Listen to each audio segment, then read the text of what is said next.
Well, hello, everyone. Welcome to the expert webinar series on abdominal imaging presented by the Canadian Society of Abdominal Radiology. And this is the first of our three-part series. First, I would like to begin by acknowledging the Indigenous peoples of the lands we are on today. While we meet today on a virtual platform, I would like to take a moment to acknowledge the importance of the lands which we each call home. We do this to reaffirm our commitment and responsibility in improving relationships between nations and to improving on our own understanding of local Indigenous peoples and their cultures. So from coast to coast, we acknowledge the ancestral and unceded territory of the Inuit, Métis, and First Nations people that we call this land home. And I'm Dr. Sylvia Chang. I'm an abdominal radiologist and abdominal imaging section head of Vancouver General Hospital and UBC Hospital. As the past president of the Society of Abdominal Radiologists, I'm delighted to be moderating this session on behalf of the Society and on behalf of the Canadian Association of Radiologists. I also want to make a special thank you to Bayer for their support of this event through an unrestricted educational grant. So to remind you, this webinar is an accredited group learning activity under Section 1 by the Maintenance of Certification Program of the Royal College of Physicians and Surgeons of Canada, and is also approved by the Canadian Association of Radiologists. So participants are eligible to claim a maximum of 1 hour. Certificates of attendance will be emailed to attendees after the webinar. And before we begin, just a few more housekeeping items. We do want to save all the questions until after both speakers have presented, so please use the chat function to enter your question. The webinar will also be recorded and available on the CSAR website. So today we'll be learning about abbreviated MRI protocols and alternative gadolinium dosing practices. And we're very fortunate to have two renowned speakers, Dr. Kartik Jhaveri, an abdominal radiologist and professor in the Joint Department of Medical Imaging at the University of Toronto, and Dr. Harry Marshall, an assistant professor radiologist in the body section in the Division of Radiology at Vanderbilt in Nashville, Tennessee. So first, Dr. Jhaveri will speak, and the title of his presentation will be Abbreviated Abdominal and Pelvic MRI Protocols. And then Dr. Marshall will go afterwards, and the title of his presentation will be Alternative Gadolinium Dosing in Body MRI.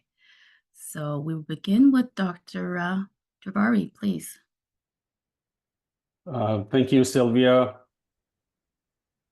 for the kind introduction. And hello, everyone. It's a real pleasure to be here today and speak on this very pertinent topic in the current climate.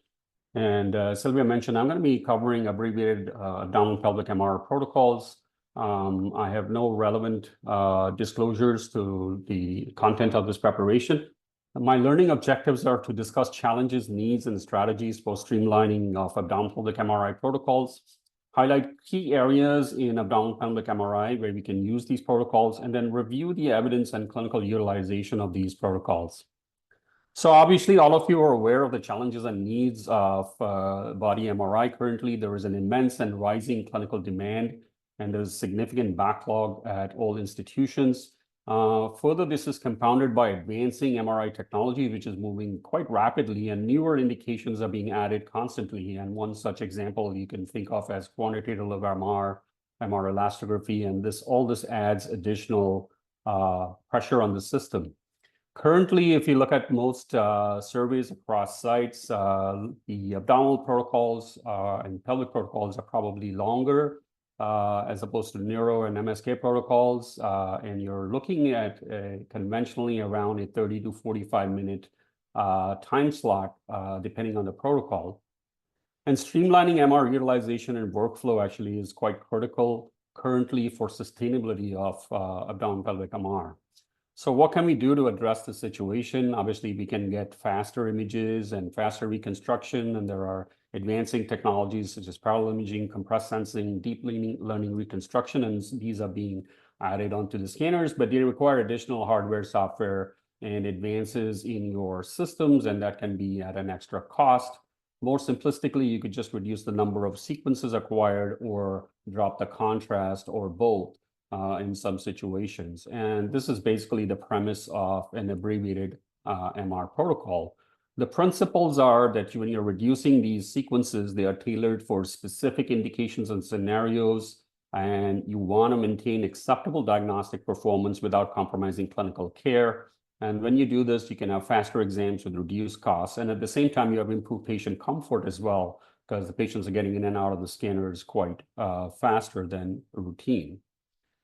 You can do this particular triage or reduction of sequences at contrast, particularly pretty much anywhere within the protocols, but there are key areas where there's increased utilization for abdominal pelvic MR where it will have the maximum impact. And these I can look at as three basic areas. So first is liver, the other is pancreas, also some utility in the kidney, and then prostate is another big indication where we can go to in kind of an abbreviated protocol. I'm going to review these in detail in the next 15 minutes. Now, in terms of an abbreviated liver MR protocol, there are three clinical indications we could look at are liver metastases and diffuse liver disease, and then HCC as well in the US context, not so much in a Canadian context. And I'll however, nevertheless, go through it because there's a lot of literature on that as well. Let's focus on metastases for the first part. So in terms of abbreviated protocols in the liver, this is your routine liver protocol, and all of you know what's being done with an extracellular contrast agent. You're acquiring your pre-contrast T1s, T2s, and diffusion-weighted images, injecting the contrast, performing your dynamic imaging, and then up to 5 minutes or 10 minutes, depending on your preference, patients are getting these scans, and typically our liver protocol is around 20 to 25 minutes, and the slot time may be 30 minutes. So this is kind of a bare minimum currently with this particular routine protocol. Now, if you're using a hepatobiliary contrast agent such as gadoxetic acid, you have an additional time window added of at least 10 to 15 minutes, despite optimizing the workflow by moving certain sequences after the dynamic injection, which is what we do. You still have to wait for that 15 to 20 minute hepatobiliary phase. And therefore, this protocol can go as high as 30 to 40 minutes, again, depending on your setup and efficiency in the department.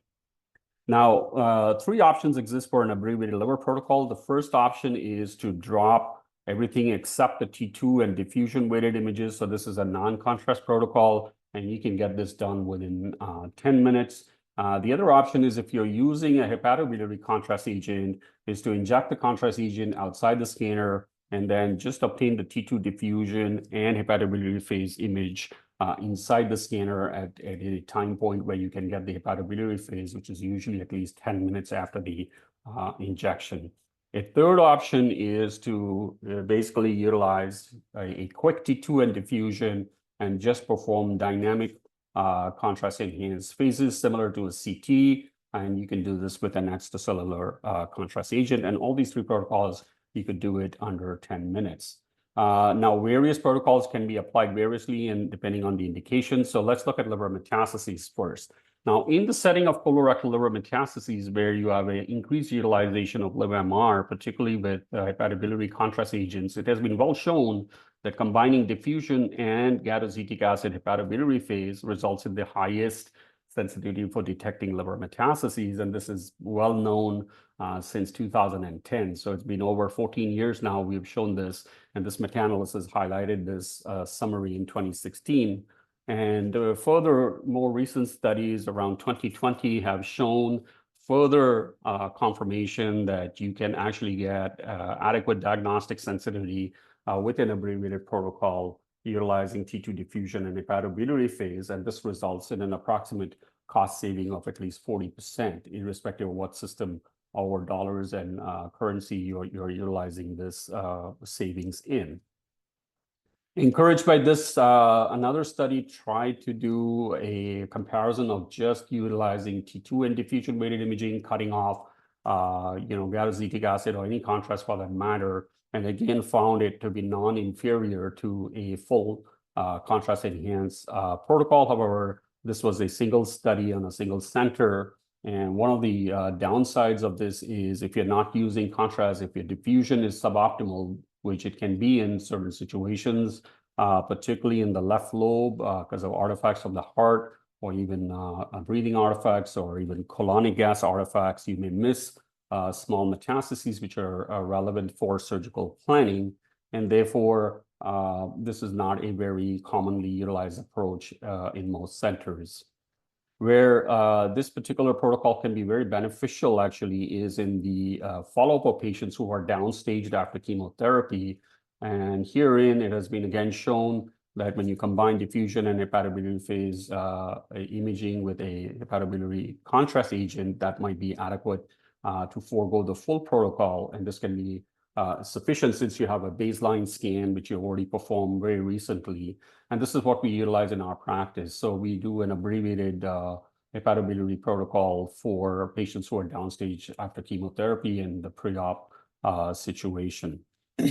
Now, similarly, if you're utilizing this contrast agent for neuroendocrine liver metastases, which is again a common indication, the same can be transferred in this particular indication as well.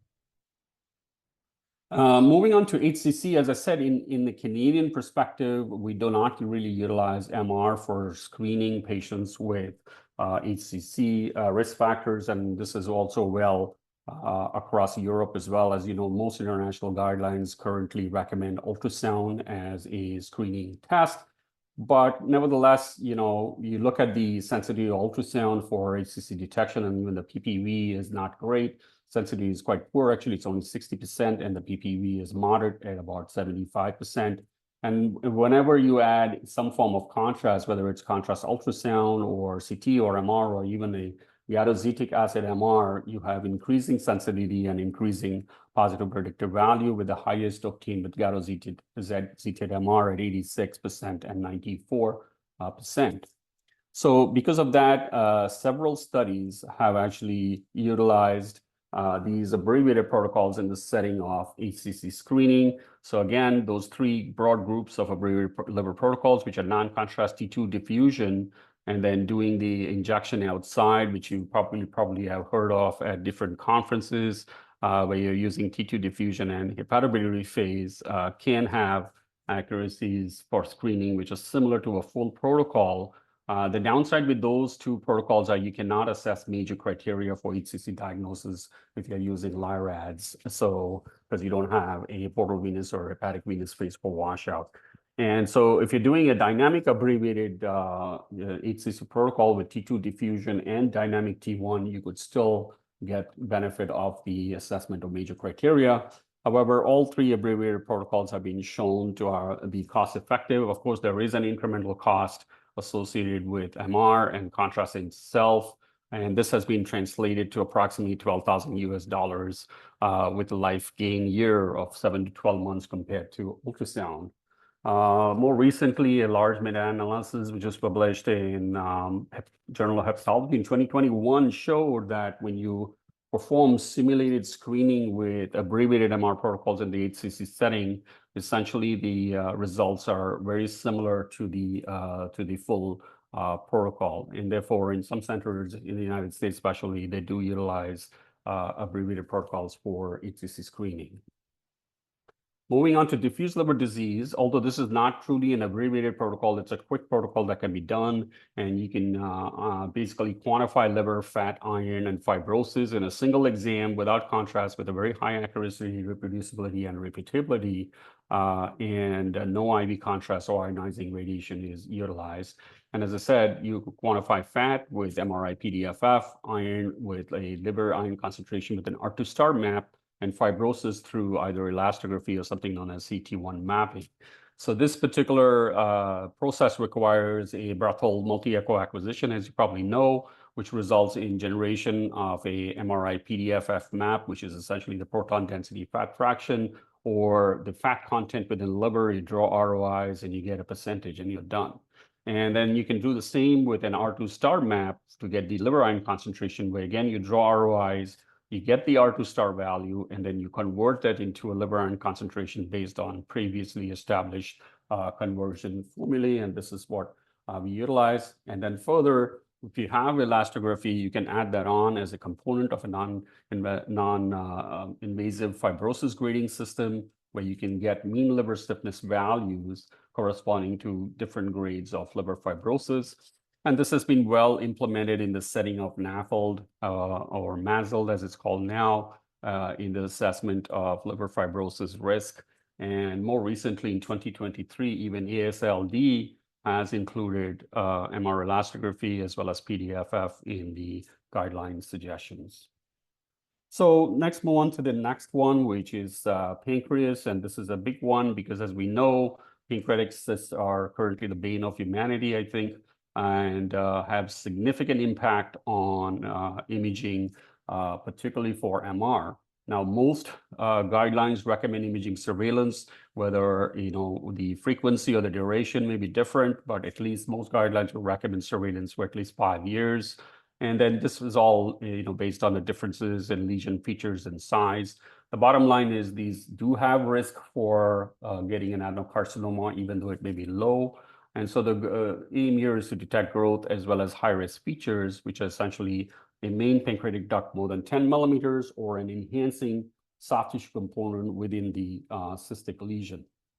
Now, if you perform a routine pancreatic or pancreaticobiliary MR, as we call it, you are again having a multiparametric approach with T2s, T1s, diffusions, plus you have MRCP sequences, and then you have the dynamic contrast enhanced imaging, which results in a protocol which is at least 45 minutes. I'm talking about a slot time, not the actual examination time.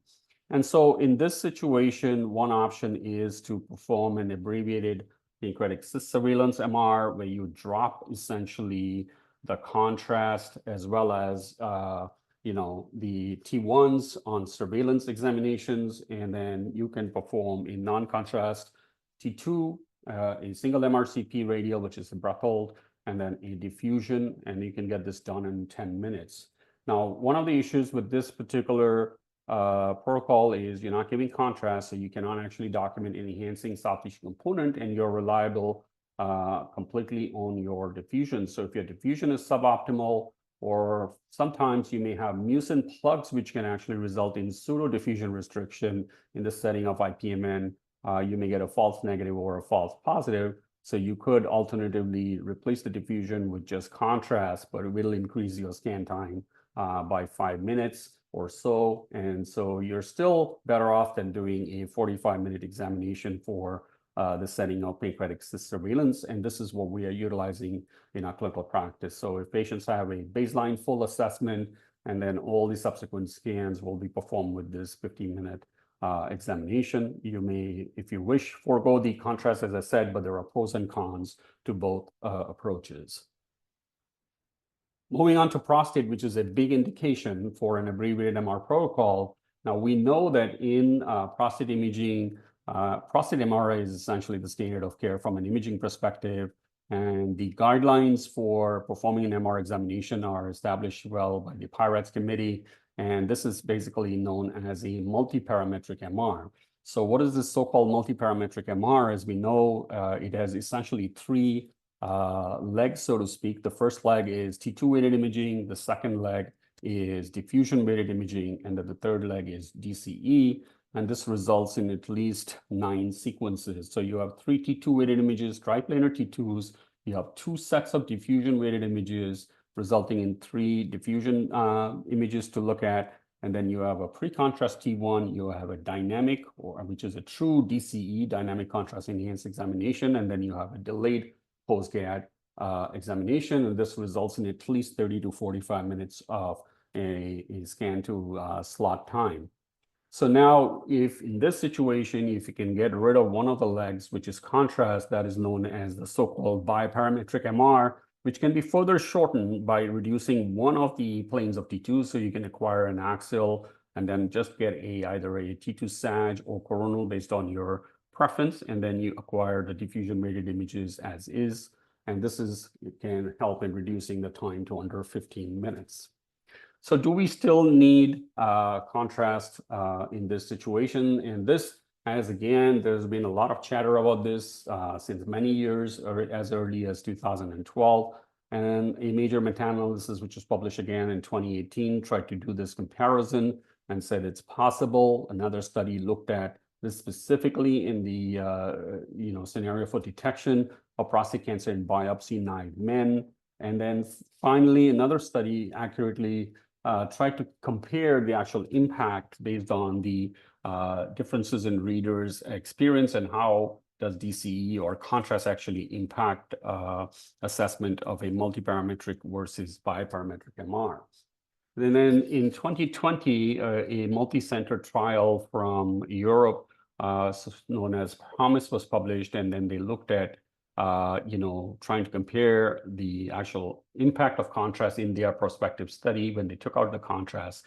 And they added that it basically adds little when multiparametric MR is used to exclude clinically significant cancer, thereby saying that you could get rid of the contrast examination. And this has, again, more recently, at least 3 papers in 2024, where biparametric MR has been tried in a specific scenario of active surveillance. So this is where you have low-grade prostate cancers, which are not undergoing active management in terms of surgery or focal therapy. And these are monitored with PSA, clinical, as well as MR every couple of years. So in this situation, again, biparametric MR could be utilized. A further study from Ottawa with Nick Shida, published recently in Radiology, where they looked at the impact of the positive predictive values of biparametric versus multiparametric MRs, for targeted biopsies, and they did not find any statistical significance when you use bi or multi to direct prostate biopsies to detect clinically significant cancer. And then a very recent study just published a few weeks ago in August in Urology International. They looked at the same thing in terms of comparison, and they found that DCE was beneficial in only 4.5% of the patients. So basically, DCE has an impact of less than 5% in terms of added value compared to a biparametric protocol. And therefore, in our situation, currently, we are actually utilizing the biparametric MR in active surveillance. However, as I showed in the literature, people have utilized in the biopsy non-patient group, as well as to direct biopsies, and also have been utilized in patients who have high PSA with previous negative biopsies.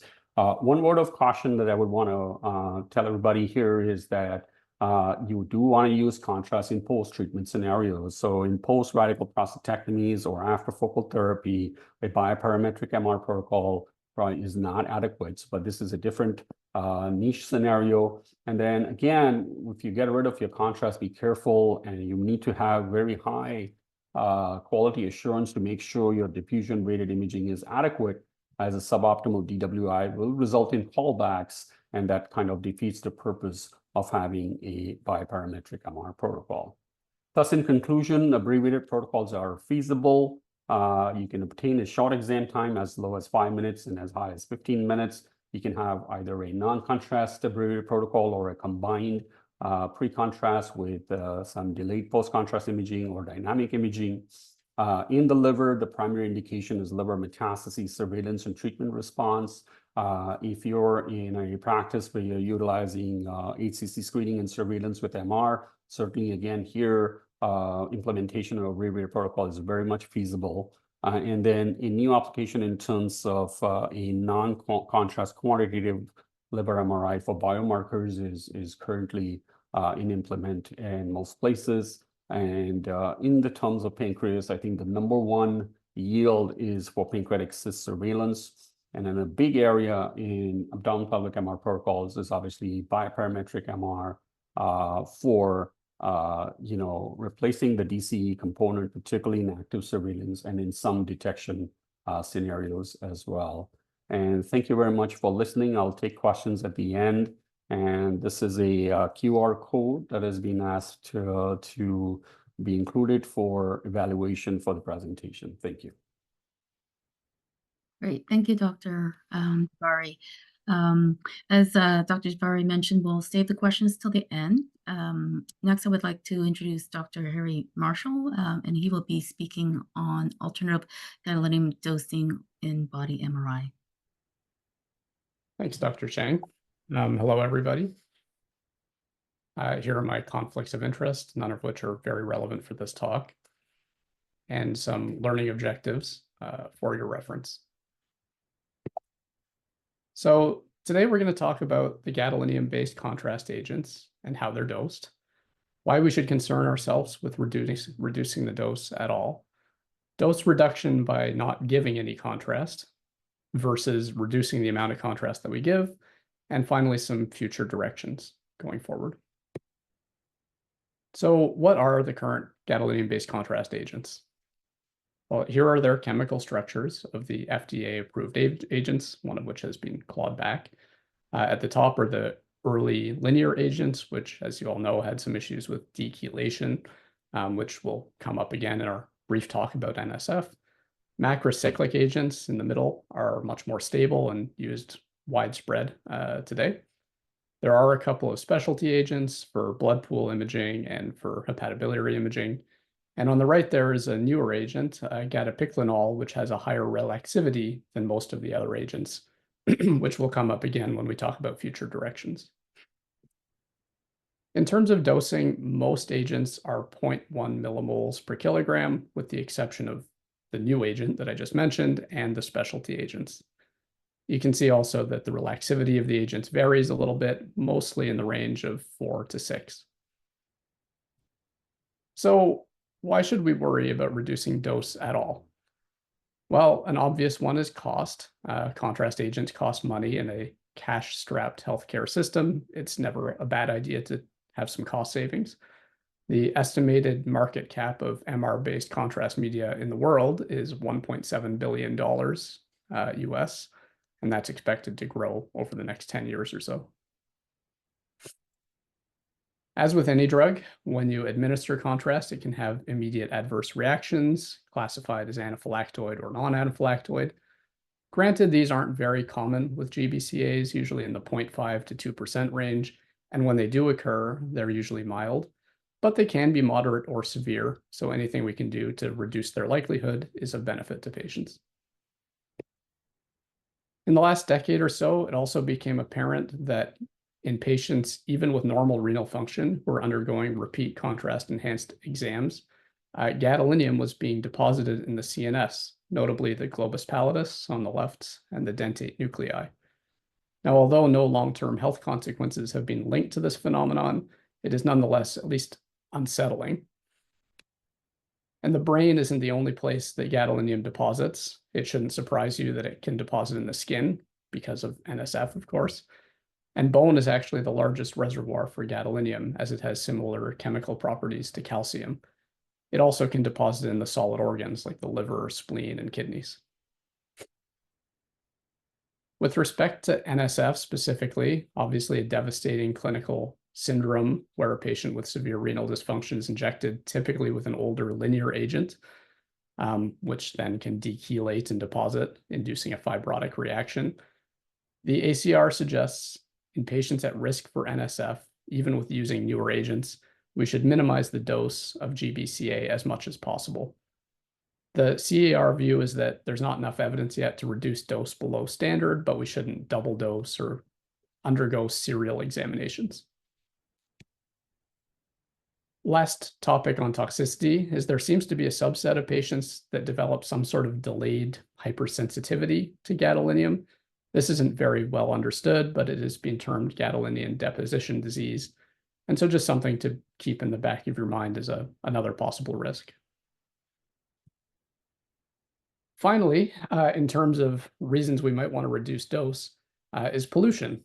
Anthropogenic gadolinium is gadolinium that ends up in the environment because of human use. A little bit ends up in the environment through natural means, i.e. geogenic causes. Gadolinium isn't only used for contrast agents, so in that manufacturing box there, some of that used for industrial purposes ends up in the environment too, but most of that is actually sequestered in landfills. The main cause of GAD in the environment is actually gadolinium-based contrast agents, which are excreted mostly by the urinary system, end up in our drinking water, which is then consumed again by humans. A little bit is absorbed again, and the rest excreted, this time by the GI system, once again into our water systems. GAD isn't routinely taken out of the water by waste treatment facilities. This is a graph of 11 lanthanide elements and their relative concentrations in the water. If you can spot the outlier, that would be gadolinium at about 5 times the dose of, or the concentration of any others. But where's that GAD coming from? while on the left is a scatter plot from a study done in Tokyo, where they found a pretty much linear correlation between GAD water concentration and the number of MRIs installed in the vicinity. And a more detailed study done in Germany on the right tested the water in a river at 5 different locations and found not only was there a high dose or high concentration of gadolinium, but they did a chemical analysis of that GAD and found that all of it essentially was attributable to contrast agents. No other sources were identified. The good news is that even at these relatively high concentrations, there still isn't that much GAD in the water, and we don't absorb it very much by an oral route. Therefore, even with a lifetime of drinking water, it's estimated we'd only absorb about 0.5% of the dose of one IV injection. However, bear in mind there are some susceptible populations, such as pregnant patients, infants, children, and those with renal dysfunction. And equally important, we are not the only fish in the sea, so to speak. There are several species that inhabit our aquatic biome, and some of them are also sensitive to gadolinium. Most of it is unknown how it would affect these species. So this micropollutant could have untoward effects on the aquatic environment. The best way to reduce dose is to not give GAD at all.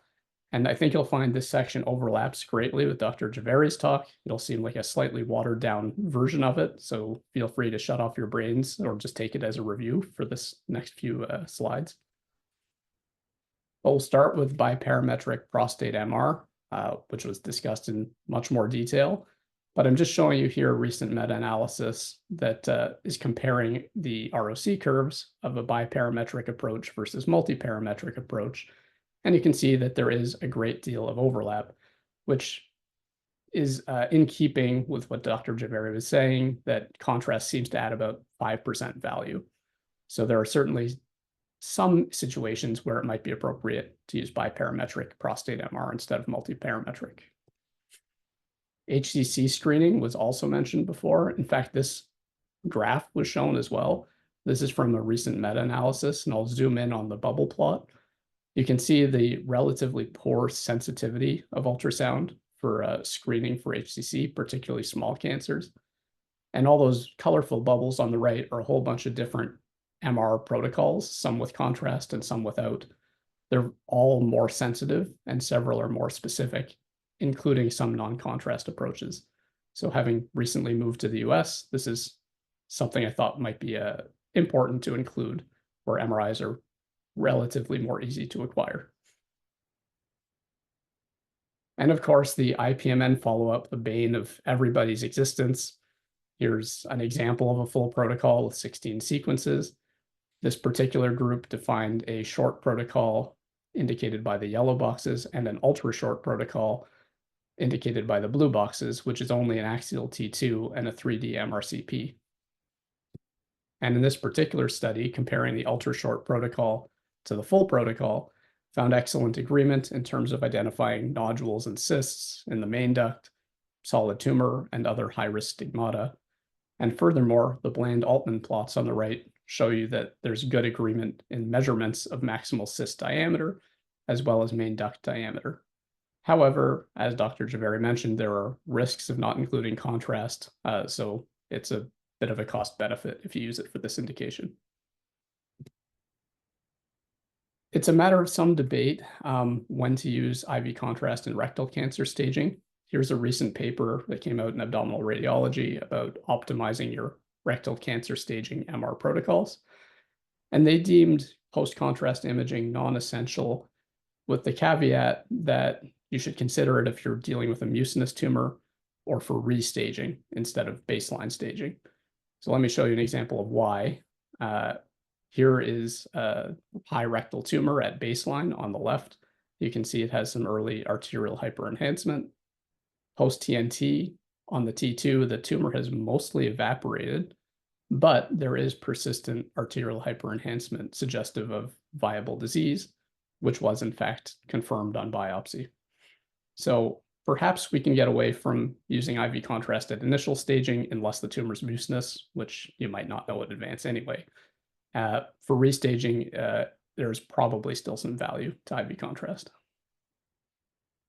And finally, last thing we'll touch on for non-contrast approaches, if you are thinking about doing vascular imaging in the abdomen or pelvis, there are a myriad of non-con methods now available.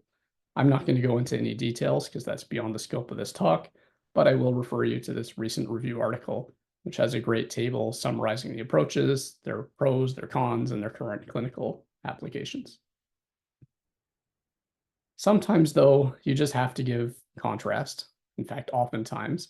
So under what circumstances can we reduce the amount that we give? And a popular thought is perhaps at baseline, full dose, and for follow-ups, reduced dose.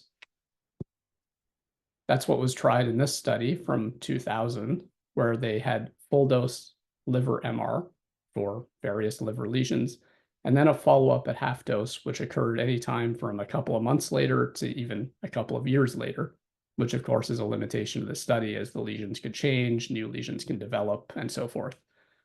But using this as an example, that hemangioma indicated by the white arrow looks pretty similar on full dose versus half dose, as does the cyst right next to it, indicated by the black arrowhead.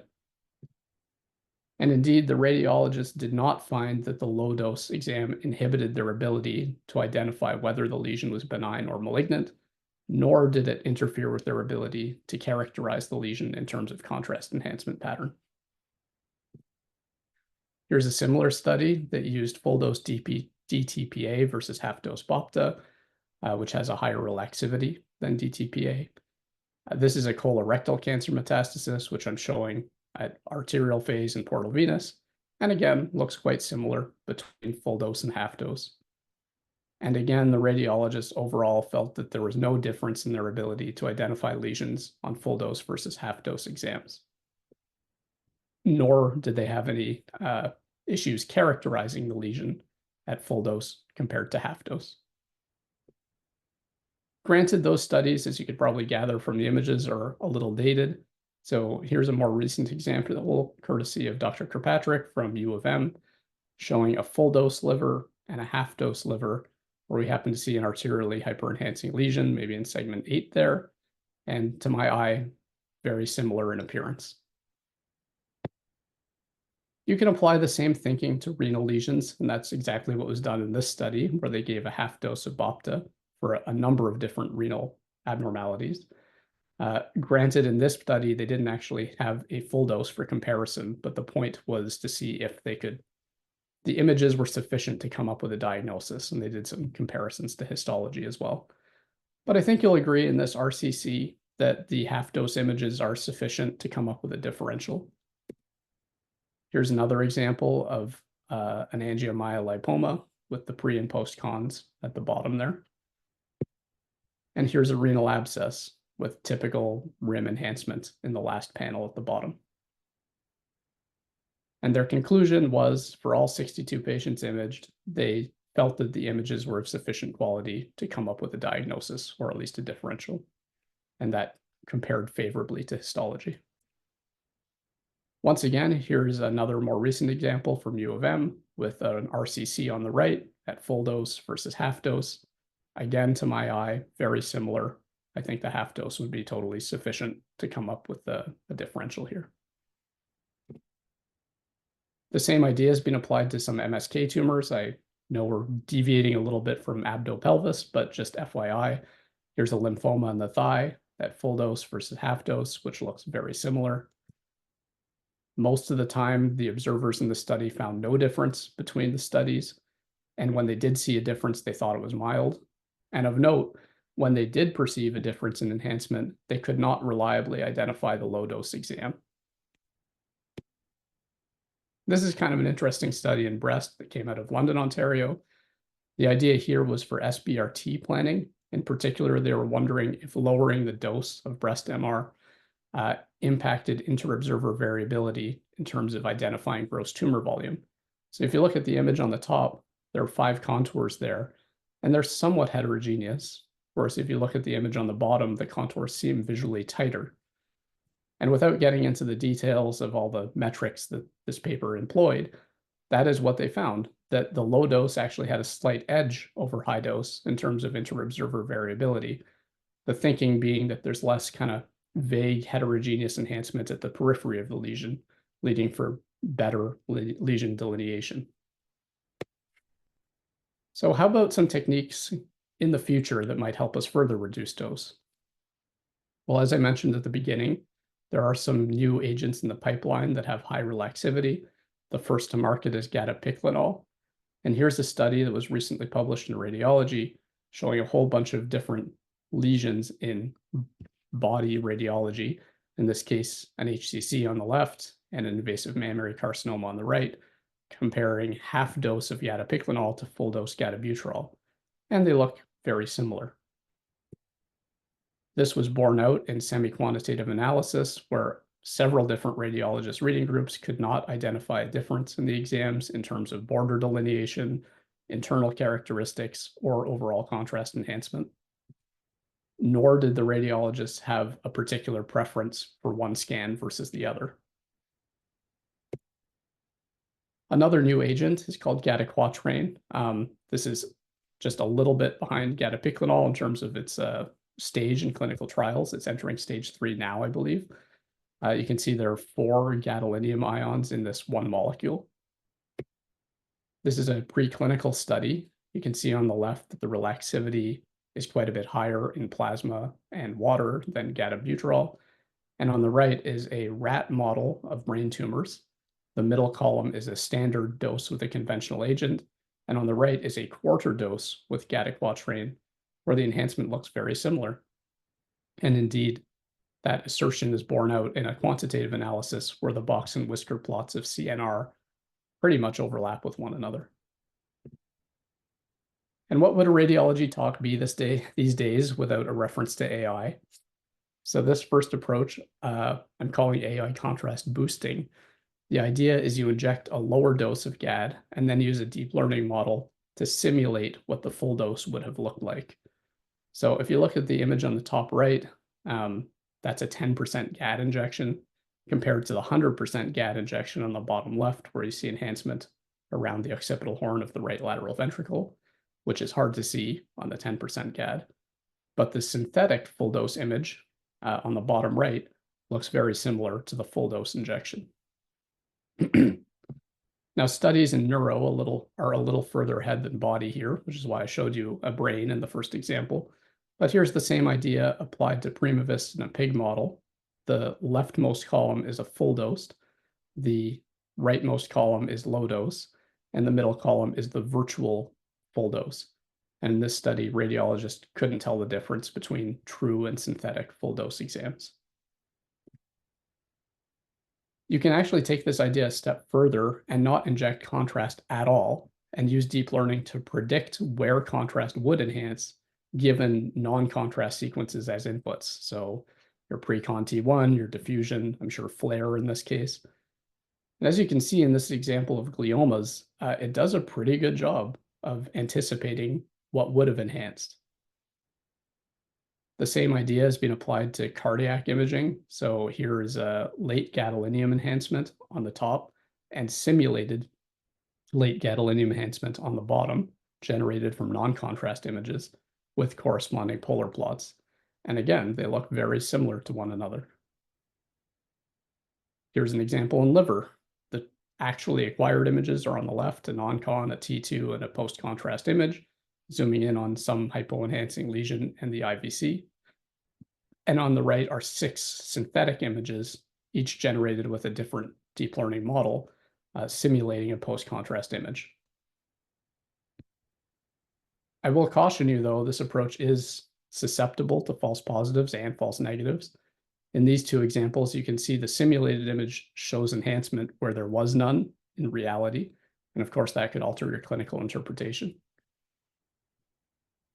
So I'll close with this study done in breast, which I think is interesting, where they compared a boosting approach, which they deem approach A, to a completely synthetic approach with no injection whatsoever, which they call approach B. Those are the 4th and the 5th columns in this figure, respectively. And for reference, the ground truth at full dose injection subtraction images is the 3rd column.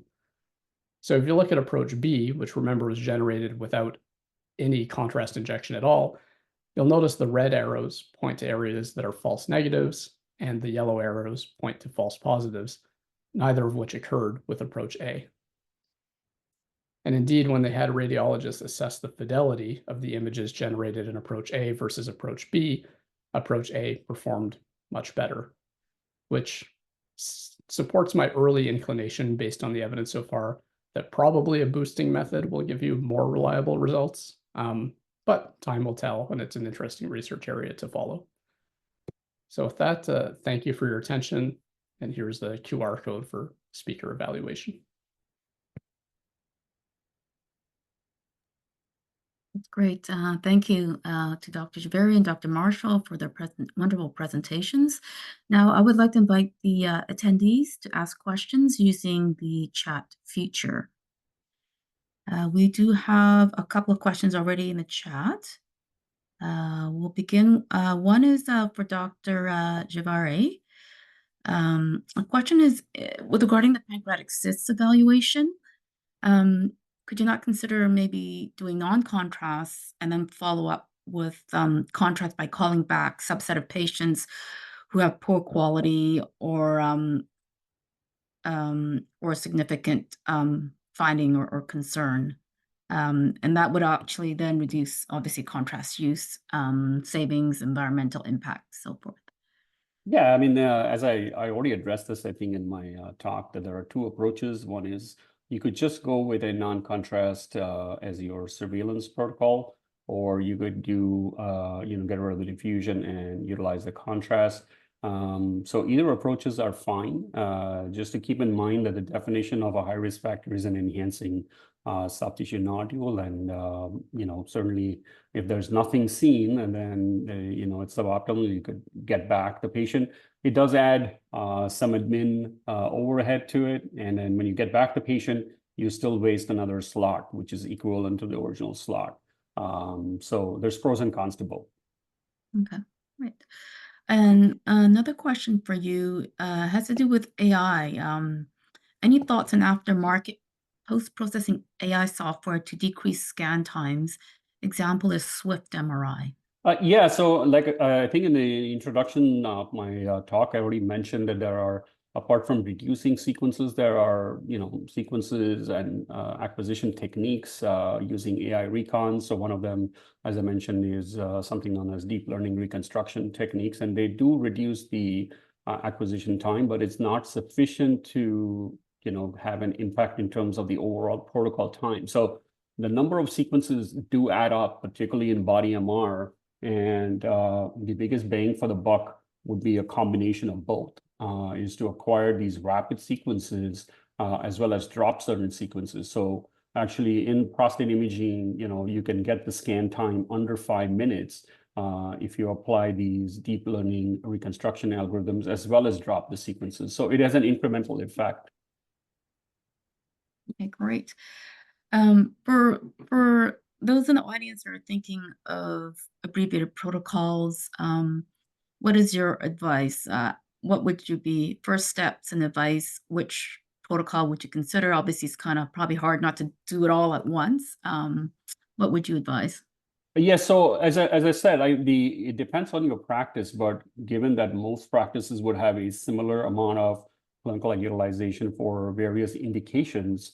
So if you're a tertiary center which does a lot of hepatobiliary MR, particularly colorectal liver resections, this is one area where you can have a very high impact by doing an abbreviated hepatobiliary contrast enhanced protocol. And so we utilize this contrast very routinely, at least 3 or 4 times in a day. And a lot of these patients are follow-up, so that can cut down your utilization by almost 50% in terms of MR time. So that's one area. And certainly, even if you're not a tertiary center and you're doing a lot of those pancreatic cyst follow-ups, I think that would be one you want to implement as soon as possible for the surveillance of those cystic lesions, because they do get these follow-ups at least annually or twice a year. So that would be a second area. And then I think if you're a site with enough expertise in prostate MR, you could try to have a subset of indications for biparametric MR. I think if you are not a tertiary site or if you're not having enough experience in prostate MR, I would not recommend doing the biparametric MR at this point. I think you want to get to that level. Those numbers that I mentioned are with expert readers, those 4% and 5% numbers. And so those numbers do increase when the reader experience is lower in terms of prostate MR. So that has to be borne in mind whenever you look at these adjustments for the protocols. Right. Yeah, I agree. We started kind of dropping the contrast for pancreas. We have a robust callback system. And similar with prostates, we do, once you get experience in reading them with contrast, we have dropped them for various indications. So that's how we've kind of gone with abbreviated protocols. We haven't moved to liver yet, but that's kind of our, I guess, next step. Dr. Marshall, any thoughts on how you've been abbreviating protocols and in terms of also alternative GAD dosing? What are you currently implementing in your clinical practice? So with respect to abbreviated protocols, the one we're doing the most in London right now is colorectal metastasis hepatobiliary agent abbreviated protocol, just like Dr. Jhaveri said, a T2, a diffusion, and HPB phase injected outside of the scanner. That's actually part of a clinical trial right now, which is prospective and ongoing, but a lot of patients are getting that. And anecdotally, the vast majority of the time when I've read those, I find them very similar. It's rare you need a callback for those. There's also, we're doing an abbreviated pancreatic cyst protocol without contrast, but again, with a callback system in place. In terms of a GAD dosing, that's something that in neither my current practice nor my last one was something we had tried. So it's sort of a learning experience going through this talk. But I would imagine if it's something you wanted to implement, I'd try to identify a common indication and that subset of patients that gets a lot of follow-ups and start experimenting with them a little in terms of dropping the dose by a quarter or a half and seeing if the radiologists are happy with the image quality. And from there, you can kind of define some rules about when it would work, because it's obviously dependent on your scanner, dependent on which contrast agent you're using. So it's hard to predict exactly what will be satisfactory and not. Okay, great. We also have another question from the audience. Any consideration about dropping planes, such as dropping coronal T2 for prostates? Your thoughts on that? Yes, I think I did mention this in my talk as well, that when you go down to a biparametric MR, you can drop one of the 3 T2 planes. So I think axial is mandatory. And then based on your preference, you can use a sagittal or a coronal. I would probably drop the coronal.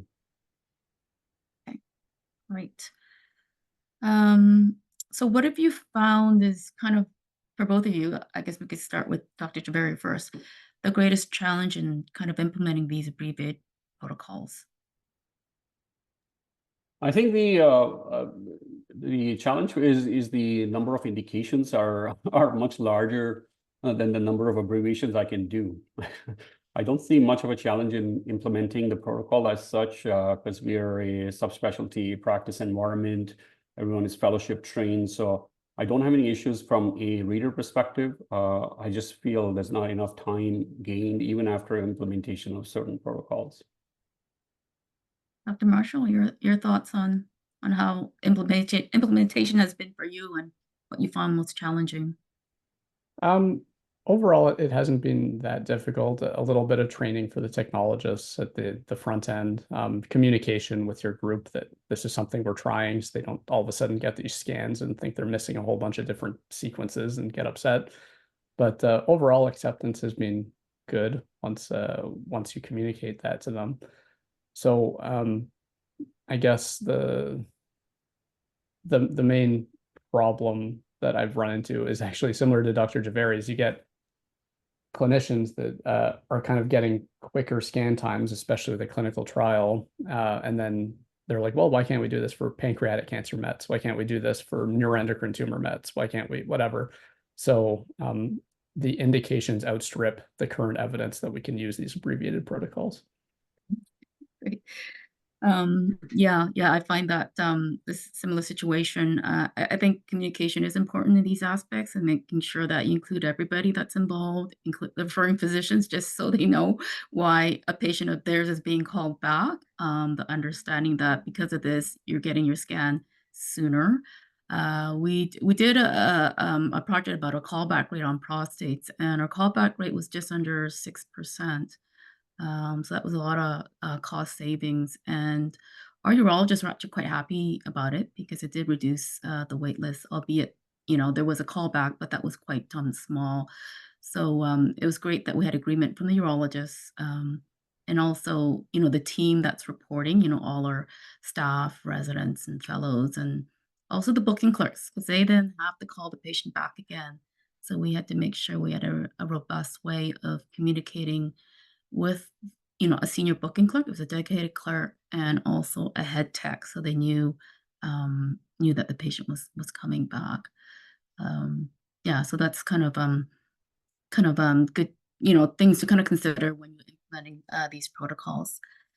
We just have a few minutes left before we close. I just want to see if there's any more questions. Please put them in the chat. I think we've asked some.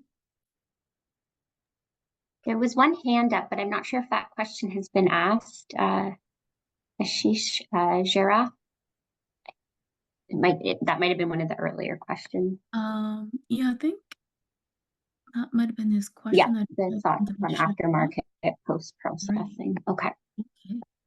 Well, yeah, this isn't so much a question. It's just I'm pretty kind of impressed with the future of abbreviated protocols and alternative contrast dosing.